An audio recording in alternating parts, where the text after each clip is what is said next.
Eh bien, nous sommes éliminés de cette Coupe du Monde de football 2026. Dans tous les cas, on n'est pas les seuls. D'autres équipes, d'autres grandes équipes nous ont suivis.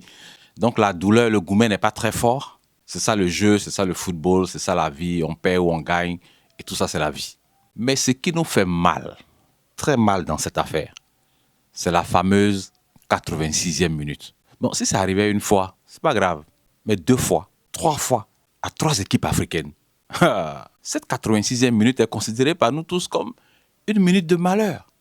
Parce que comme je disais tantôt, si ça arrivait qu'une seule fois, il n'y a pas de problème. Mais 1 fois, 2 fois, 3 fois. Mais et si ça arrivait une 4e fois à une autre équipe africaine? En tout cas, on se pose des questions, puis on se demande, c'est quoi qui se passe à cette 86e minute? Bon, mes chers frères et sœurs, on va mettre le football de côté dans tous les cas, ce qui est fait est fait.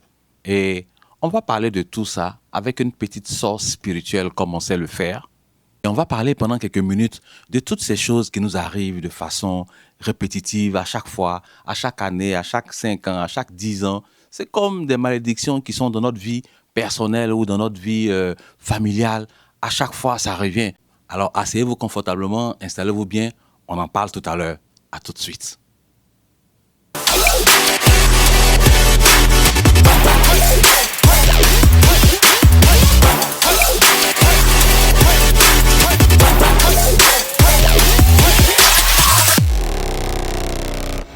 Si on s'assoit bien, qu'on réfléchit à tous les événements qui se passent dans notre vie, c'est comme si chacun d'entre nous avait un peu sa 86e minute qui apparaissait dans sa vie. Un malheur soudain qui arrive, un malheur cyclique. Ça peut être une maladie dans certaines familles. À 5 ans, tout le monde a la même maladie. À 18 ans, tout le monde a la même maladie. À 25 ans, on a tous la même maladie. Et certains vont jusqu'à dire, oh non, ça, c'est la maladie de notre famille. C'est notre maladie, ça. Ça, on connaît ça. C'est notre maladie. Oui, mais à un moment donné, il est temps que cette maladie s'arrête. Il est temps que cette souffrance chronique s'arrête. Il est temps de mettre fin à cette programmation. Il est temps que tous les membres de la famille puissent travailler. Il est temps que tous les membres de la famille puissent voyager. Il est temps que tous les membres de la famille puissent s'épanouir. Il est temps que tous les membres de la famille puissent atteindre des niveaux que nos parents n'ont pas atteints. C'est pour cela que, chers frères et sœurs, en tout cas ceux qui vont entendre et écouter cette vidéo, c'est pour cela que nous, on vous propose le Christ. Oui, notre Seigneur Jésus-Christ a le pouvoir de mettre fin à cette souffrance cyclique. A le pouvoir de dire, ça suffit. À partir d'aujourd'hui, vous pouvez accéder à l'autre bord. À partir d'aujourd'hui, vous pouvez être promu. À partir d'aujourd'hui, vous pouvez accéder à tel ou tel niveau d'élévation spirituelle, matérielle et financière. Nous, on l'a compris très tôt et c'est pour ça qu'on le suit.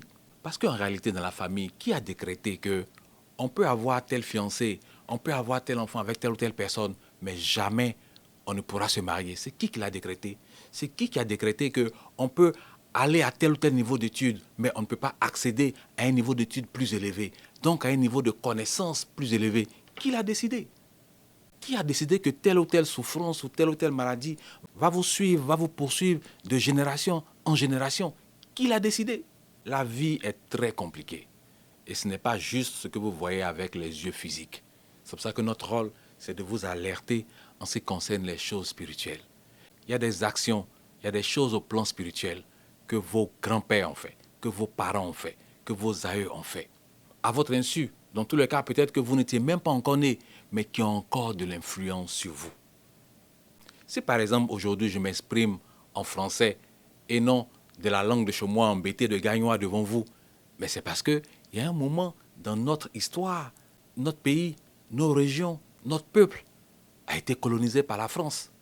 Et ce fait historique a jusqu'à aujourd'hui de l'impact sur nous. C'est la même chose au plan spirituel. On t'a inclus dans un contrat sans ton avis. Des gens ont parlé à la terre avant ta naissance. Des gens ont parlé à l'eau avant ta naissance. Des gens ont fait des invocations dans une rivière avant ta naissance. Des gens ont enterré des choses dans votre cour ou à votre nom avant même que vous ne naissiez. Est-ce que vous voulez me dire que ces choses n'ont aucun impact sur vous aujourd'hui? Pour les choses physiques, on est tous d'accord que cela a de l'impact sur nous. Même ce qui se passe au détroit de, vous savez, a de l'impact sur nous. Mais en ce qui concerne les choses spirituelles, tout le monde veut jouer à l'amnésique. On veut faire comme si ce sont des détails. Ça n'a pas d'influence sur nous. Si, ça a de l'influence sur toi, mon frère, ma soeur. C'est pour ça que tu te rends compte que Tu as tel ou tel problème cyclique qui te suit. Tu cherches toutes les solutions partout, mais tu ne les trouves pas. Parce que la solution n'est pas physique, la solution est spirituelle. C'est pour cela que nous vous disons de venir à Christ, de donner votre vie à Christ, de faire confiance à Christ. C'est lui seul qui peut décanter la situation. C'est lui seul qui peut mettre fin à ce type de contrat. Ces contrats spirituels dans lesquels on vous a forcé à être part ou on vous a inclus sans votre consentement. Si tu veux te battre avec quelque chose, il faut savoir d'où est-ce que ça vient. Il faut connaître l'histoire. Tu ne peux pas te battre dans tous les sens parce qu'après, tu seras fatigué. Il faut se battre avec une malédiction, avec les bonnes personnes. Il faut se battre avec la bonne armée. Il faut se battre avec les bons outils. Il faut se battre avec la bonne connaissance. Et cette connaissance, on la trouve en Jésus. Si vous voulez mettre fin à vos 86e minutes dans vos vies, chers frères et sœurs, venez à Christ. C'est lui qui est capable de porter toutes les malédictions. C'est lui qui est capable de dire « ça suffit ». C'est lui qui est capable de menacer tout nom. C'est lui qui est capable de menacer tout esprit qui est assis sur notre destinée prophétique, qui est assis sur notre élévation spirituelle, matérielle et financière. C'est lui qui est capable de défaire tout contrat, qu'il soit mystique, physique, métaphysique, tout. C'est Jésus seul qui peut t'apporter la paix, la vraie paix, qui peut briser les liens, qui peut briser les chaînes pour que tu puisses prendre ton envol et être épanoui. Nous ne cesserons de vous dire, nous vous en prions, venez à Jésus. Venez à Christ pour mettre fin aux malédictions que vous-même vous ne comprenez pas. Parce que quand vous êtes assis chez vous et que vous faites vos calculs logiques et que vous réfléchissez, vous vous rendez compte qu'il y a quelque chose qui ne va pas. Il y a quelque chose que vous ne comprenez pas, que vous ne maîtrisez pas. Oui, ce que vous ne maîtrisez pas, là, c'est pour ça que Jésus est là. C'est pour ça que Jésus est là. Quand j'étais étudiant en 1997-1998, je me baladais dans les rues de Boaké, donc une ville de la Côte d'Ivoire, avec un de mes amis. Et on a observé qu'il y a un monsieur qui nous suivait depuis 5 minutes. Donc on se met sur le bord de la route pour le laisser passer. Mais le monsieur, il vient vers nous et puis à un moment, il s'arrête. Alors on le regarde et puis on lui demande qu'est-ce qu'on peut faire pour lui. Donc il s'adresse directement à mon ami en lui disant, est-ce qu'il sait qu'il y a une femme qui est en train de nous suivre? Bon, nous on regarde derrière, on ne voit aucune femme. On ne voit que le monsieur. Il dit si. Que lui voit une femme qui nous suit.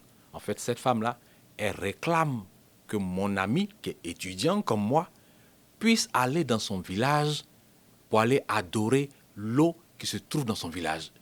J'entendais souvent parler de ces choses, on était jeunes et puis j'ai été très surpris que quelqu'un nous dise ce genre de choses en face. Attends, où là on est sur la route, on est en train de parler, là il y a une femme qui est là, qui nous regarde, qui nous suit. Le monsieur dit oui. Oh là là. Donc le monsieur demande à mon ami, est-ce que dans votre famille, vous avez une eau que vous priez? Donc mon ami de répondre dit oui, que son père de son vivant, c'est lui qui allait au bord de la rivière ou du fleuve pour pouvoir faire les sacrifices. Et après la mort de son père, plus personne ne fait de sacrifices parce que tout le monde a grandi, tout le monde va à l'école et puis on s'est dit c'est juste des banalités, on s'en fiche. Le monsieur lui dit non, que la déesse de cette eau te suit partout. Elle te réclame parce que c'est toi qui as été choisi pour que tu ailles adorer cet esprit à la rivière, à la place de ton père aujourd'hui qui n'est pas là. Mon Dieu, wow, la vie est faite de choses surprenantes. Imaginez-vous combien d'histoires de ce genre qui vous concernent, que vous ne savez pas. Vous mangez, vous buvez, vous vous mariez, vous allez à l'école, mais combien de choses qui ont été faites à votre insu, que vous ne connaissez pas, que vous ne savez pas. Et cela a de l'impact sur vous. Parce qu'en partant, pour terminer sur l'histoire du monsieur qui nous a arrêtés dans la rue, le monsieur a dit à mon ami que tant qu'il n'ira pas adorer cette eau, cette dame-là, elle le suit partout. Partout où il est, dans sa chambre, qu'il est en train de marcher, qu'il est en train d'étudier, partout où il va, elle est là. Oui, mais c'est quoi la prochaine étape? Qu'est-ce qu'elle va faire? On a tous ce genre d'histoire qui tourne autour de nos vies. Parce que la vie que nous voyons n'est pas seulement physique. Priez Dieu pour qu'il ouvre vos yeux spirituels, pour que vous puissiez voir au-delà du visible. La vie n'est pas seulement que physique. On va régler les choses physiques parce qu'on va les voir arriver. Mais les choses spirituelles, comment est-ce que tu fais? Si tu n'es pas connecté à Jésus, c'est lui qui a le nom au-dessus de tout nom. C'est lui qui porte nos malédictions. C'est lui qui porte nos souffrances. C'est par lui que toutes ces chaînes, toutes ces malédictions cycliques sont brisées. Donc si tu dis que tu t'en fiches de lui, en fait, tu es en train de traîner des casseroles, tu es en train de traîner des problèmes, tu es en train de traîner de la souffrance de génération en génération.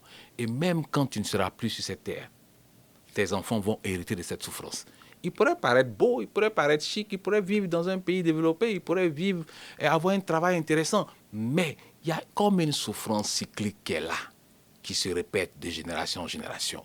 Il y a comme une 86e minute dans la vie de nous tous qui est là et qui se répète d'année en année. Si personne n'y prend garde et personne ne fait rien, elle va toujours se répéter, toujours de génération en génération, de père à fils, de mère à fille, toujours. Et nous sommes chrétiens pour ça. Nous avons décidé de donner notre vie à Jésus pour ça, pour dire non à ce type de malédiction, pour dire que ça suffit, pour dire qu'à partir d'aujourd'hui, de la même façon que des gens qui ont vécu avant nous, 20 ans, 30 ans, 40 ans, 50 ans, 100 ans, ont posé des actions qui jusqu'à aujourd'hui ont de l'influence sur nous. De cette même façon, nous aussi, par Jésus-Christ, notre Seigneur et Sauveur, nous poserons des actions positives cette fois-ci qui auront de l'impact sur notre génération et sur toute notre descendance à venir. C'est pour ça que nous sommes là. On n'est pas chrétien juste pour faire le malin ou pour aller chauffer les bancs de l'église. On est chrétien parce que l'enjeu est grand. Le diable s'est levé. Il a été précipité sur la terre et il cherche qui dévorer. Les démons sont installés dans nos familles. Les démons sont installés dans les nations. Les démons sont installés dans les villes. Partout. Ils ont distribué les rôles. Ils ont distribué les tâches à chacun. Donc si nous voulons rester là, juste vivre parce que nous ne voyons que des choses physiques, mais nous perdons notre temps. Que fais-tu du volet spirituel? Que fais-tu de cette charge spirituelle que tu transportes chaque jour, dont tu n'es même pas au courant? Il y a un grand-père qui a vécu avant toi. Il y a un arrière-grand-père qui a vécu avant toi. Tu ne sais pas qu'il a enterré des choses dans votre cour? Il a proclamé des paroles sur vous? Tu ne sais pas qu'il a parlé à l'eau, à l'air? Tu ne sais pas qu'il a parlé à la lagune, aux plantes? Tu ne sais pas qu'il a parlé à la terre pour vous tous? Et tu te dis que tout ça n'a aucun impact sur toi. Et tout ça n'aura aucun impact sur tes enfants. Et tout ça n'aura aucun impact sur ta descendance. Mon ami, tu te trompes. Tu te trompes lourdement et gravement. Je vais vous prendre un exemple sur moi-même avant de terminer cette vidéo. Je suis étudiant, je termine mes études et puis au fur et à mesure, on prie avec plusieurs amis. Et au fur et à mesure, partout où je vais, on me dit que j'ai un appel sur moi et que le Seigneur veut que je vienne le servir. Ah, ok, alors que moi j'avais de grands projets, je voulais passer tel concours, je voulais être ceci ou cela. On dit, non, mon ami, arrête ça. Le Seigneur dit, si tu veux, fais tout ce que tu veux là, mais il faut que tu le serves. Et puis je vais m'inscrire dans une école biblique. Et je commence à prendre des cours, à faire une formation pour pouvoir être mieux outillé pour enseigner la parole de Dieu, pour pouvoir faire ce travail. Et puis un jour, mon père l'apprend. Il apprend que je suis en train de faire une formation pour devenir pasteur. Il apprend que j'ai un appel de Dieu sur moi pour être pasteur. Donc un jour, il m'appelle, il me dit, mon fils, je suis très fier de toi. Ok, moi je pensais qu'il parlait de la maîtrise en droit que j'ai eue, il parlait de plein de choses au plan physique que j'étais en train de faire et tout ça. Donc j'attendais de savoir c'était quoi la raison de cette fierté. Il me dit qu'il a appris que j'ai un appel sur moi et que je suis en train de faire des cours dans un institut biblique pour pouvoir exercer la fonction pastorale. Il est très très fier de moi parce que lui, ça a toujours été sa prière que un de ses enfants devienne pasteur. Parce que lui, il a voulu être pasteur aussi, mais comme ils ont trop traîné, ils ont trop fait des choses, bon, ça c'est ce qu'il me dit, il me dit, on a trop fait de bêtises, donc c'est trop compliqué pour nous de pouvoir faire les choses exactement comme Dieu nous demande de le faire. Mais j'ai toujours prié dans mon cœur en silence que Dieu touche un de mes enfants pour que celui-là le serve. Et je suis heureux que l'appel de Dieu soit sur toi. C'est comme si ma prière venait d'être exaucée. Attendez les gars, je regarde le monsieur et puis c'est comme si je suis un peu dans les nuages, j'attends. Je suis avec quelqu'un dans la même maison. On boit la même eau, on mange la même nourriture. Je le vois tous les jours. Et puis, lui, il a des prières secrètes. Il a une prière secrète qu'il fait pour qu'un de ses enfants devienne serviteur de Dieu. C'est-à-dire, on est ses enfants, on est ses garçons, mais on est au courant de rien du tout. Et puis tous les jours, quand lui est là, secrètement, il prie pour que un de ses enfants serve le Seigneur. Alors moi, je suis là, je vais à l'école tranquillement, primaire, secondaire, au fur et à mesure, université et tout ça. Mais je me rends compte que j'ai une forte attirance pour les choses spirituelles. Moi, ce n'est pas quelqu'un qui m'envoie à l'église. Selon ce que ma mère m'a raconté, elle m'a dit, j'avais 7 ans, 8 ans, j'étais à la maison, je me suis lavé matin, dimanche, et puis je me suis apprêté, elle m'a demandé, tu vas aujourd'hui, je vais à l'église. Et la seule église qui était dans la ville où j'étais, qui était proche de la maison, je pense à 300-400 mètres, c'était une église catholique. Je suis allé à l'église catholique, je suis resté là, et puis elle s'est dit, le deuxième dimanche, il va se fatiguer, le troisième, il va se fatiguer, le quatrième, il va se fatiguer. Non, je ne me suis jamais fatigué. Et depuis tout ce temps, moi, j'ai toujours aimé les choses spirituelles. J'ai toujours aimé être au contact de l'esprit. C'est vrai qu'après, on a quitté l'église catholique, on allait dans telle ou telle église, on a eu notre parcours à nous, mais les choses spirituelles ont toujours été dans ma vie. C'est comme si quelqu'un m'appelait, c'est comme si quelque chose me tirait. C'est-à-dire, je regarde mon père et puis je dis, ah, je comprends. C'est-à-dire, une prière que quelqu'un fait dans le secret. Regardez l'impact que ça a sur nous. Je n'ai rien demandé, hein, mais c'est comme si l'Esprit de Dieu me suivait. Parce que lui, en tant que père, c'est une prière d'autorité qu'il fait. C'est lui qui veille sur nous. Donc, quand il parle à Dieu, Dieu l'écoute. Dieu est la première autorité, mais lui, il est l'autorité dans sa maison. Et puis, Dieu écoute ses prières. J'ai envie de dire qu'aujourd'hui, je suis le fruit de sa prière. Je vous raconte cette histoire pour que vous compreniez l'impact sur nous de beaucoup de choses qui sont faites à notre insu. Par nos pères, nos mères, par nos grands-parents, par des personnes qui avaient l'autorité sur la communauté dans le village. Qu'est-ce qu'ils ont fait avant nous? Prenons juste le temps de s'informer sur notre histoire. D'où nous venons? Qu'est-ce qui s'est passé avant nous? Qu'est-ce que nos pères et nos mères ont fait? Qu'est-ce que nos grands-parents ont fait? Nous allons comprendre beaucoup de choses qui se passent de façon cyclique dans nos vies. Il y a des personnes, quel que soit tout ce qu'ils sont en train de faire, ils tournent en rond à chaque fois. Ils ont comme un esprit de non-accomplissement dans leur vie. À chaque fois, ils tournent en rond. Les choses souvent n'ont rien à voir avec ta compétence. Les choses n'ont rien à voir avec ta volonté, ta persévérance. Il y a quelque chose à voir avec ce qui s'est passé dans ta famille. C'est quoi les sacrifices qu'ont fait ton père et ta mère, ton grand-père, ta grand-mère, tes aïeux? C'est quoi qu'ils ont sémé pour que toi aujourd'hui tu sois toujours en perpétuel recommencement de tout ce que tu fais? La vie n'est pas seulement que physique, chers amis. Allez-y faire des recherches sur toutes ces nations dites développées. Chacun sait où il rentre le soir. Chacun sait sur quoi il compte. Ce que nous voyons avec nos yeux, c'est juste le résultat d'un long processus spirituel. En ce qui me concerne, tout ce que je peux vous dire aujourd'hui, et si vous n'avez rien retenu de cette vidéo, retenez juste cette seule phrase. Seul Jésus peut briser la malédiction. Seul Jésus peut briser le plafond de verre au-dessus de vous. Seul Jésus peut vous garantir un développement durable. L'Église a ses portes ouvertes et accueille toutes sortes de personnes. L'Église est une organisation, est une association de type particulier qui accepte tout le monde. Donc on ne fait pas de tri quant à ceux qui viennent à l'Église. Ne regardez pas tous ces désœuvrés qui viennent à l'Église et qui donnent une impression et que nous sommes un tas d'inconscients, des gens qui ne savent pas où ils vont. Non, non, c'est parce que les portes de l'Église sont ouvertes à tous. Donc on prend tout le monde. Et ça va prendre le temps que ça prendra pour que certaines personnes qui ne sont pas conscientes de certaines choses puissent en être conscients. Il y en a qui en sont conscients 2 ou 3 jours après, il y en a c'est 10, 20 ans après. Mais tous ceux-là viennent à l'église. Si c'est eux que vous voulez regarder, vous vous direz, mais qu'est-ce que j'ai à faire avec Jésus-Christ? Il n'y a que des bons nariens qui sont à l'église. Je te le dis et te le répète. Seul Jésus peut te faire gagner de façon durable. Seul Jésus peut te sortir de cette situation qui te donne des insomnies. Tu as fait tous tes calculs, racines carrées, de dénominateurs, de calculs népériens, de je ne sais pas quoi. Seul Jésus peut te sortir de la situation et peut te donner la paix. Seul Jésus peut briser ce cycle de malédiction perpétuel, répétitif, qui vient chaque année. Ton cœur bat quand tu sais que le moment arrive. Ton cœur bat, tu n'es pas tranquille quand tu sais que la période arrive. Jésus seul peut te donner la paix du cœur. Nous t'invitons à faire ton expérience avec lui. Ne regarde ni à gauche ni à droite. Fais ton expérience avec Jésus et accepte l'invitation qu'il te donne. Il frappe à la porte de ton cœur. Ouvre la porte de ton cœur, accepte-le dans ta vie. Goûte et vois s'il est bon ou pas. Et tu nous donneras des nouvelles. Moi, en tout cas, toutes les 86e minutes, ma famille et moi, on sort vainqueur. Choco, choco.